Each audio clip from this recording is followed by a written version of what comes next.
Hi, my name is York, and I'm that one dragon that talks about Otome a lot. So, we finally have an official release date for Otome Till Death Do Us Part, and that is on the 11th of December at 7 PM PST.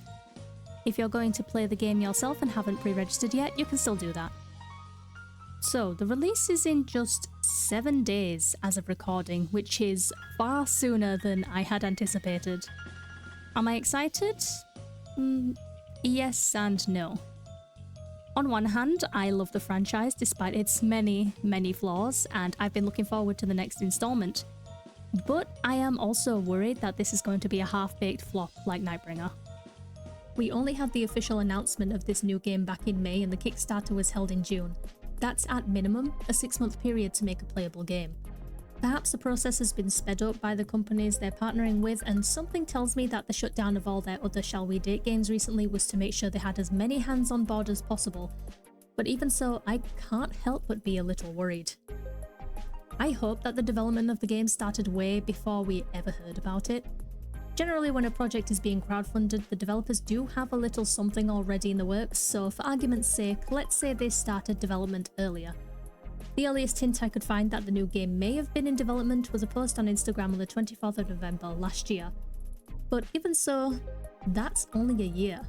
A year to draft concept art, create the brand new assets, backgrounds and models, rig the model animations, change the UI, write the story, and if I'm to believe that the story changes slightly depending on which demon brother you marry, working out the individual routes, they needed to figure out the new mechanics and features, getting the voice acting done and implemented into the game, because remember, the fans funded the game enough for a partially voice acted main story unlike the other games.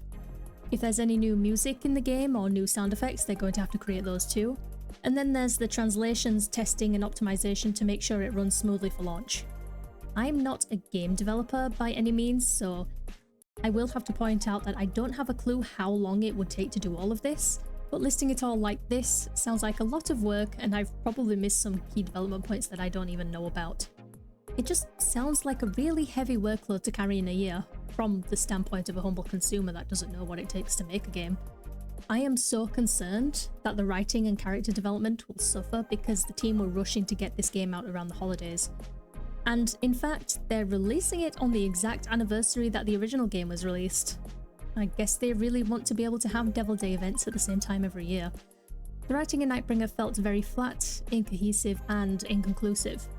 Might I remind everyone, the whole game was named after a character that we never find out the identity of, or even hear about after lesson 40, and the ending was just appalling, in my opinion. I don't want that to be the case for Till Death Do Us Part. I want to be able to enjoy the story. That's the reason I play visual novels and dating sims in the first place. And not to mention that the sudden release date does not give me hopes that Beale's muscles will return and that Asmo's new everyday outfit will be burned. You know, the hideous garment that I can't tell whether it counts as a jacket or a poncho. I'm afraid we might be stuck with those two glaring problems. With so many new changes to the game compared to what we're used to, the team are already taking a risk with the players as it is, so they really cannot afford to drop the ball on the storyline. If the players decide that the writing is bad, they're going to drop the game just like they did with Nightbringer. And it's especially important that they get this game right because this game was funded by the fans. Our own money was, well, not my money, I didn't back it, but the money of the players did go into the production of this game, and in exchange those people deserve a quality game that they won't regret backing. I mean, some people actually bought the highest tier for the Kickstarter, and I would be devastated if I spent that much money and got Nightbringer 2.0 for it. Will I still play it on my channel? Yes, and just a heads up, I will be romancing Lucifer unless there is a way to romance all of them in some way. I am a Lucy lover at the end of the day, and I see you all complaining about it on my OG Otome playthrough. It is kind of funny that I get so many comments about it, but it's my channel and I can romance whoever I want, and Lucifer is the one I want. Unfortunately.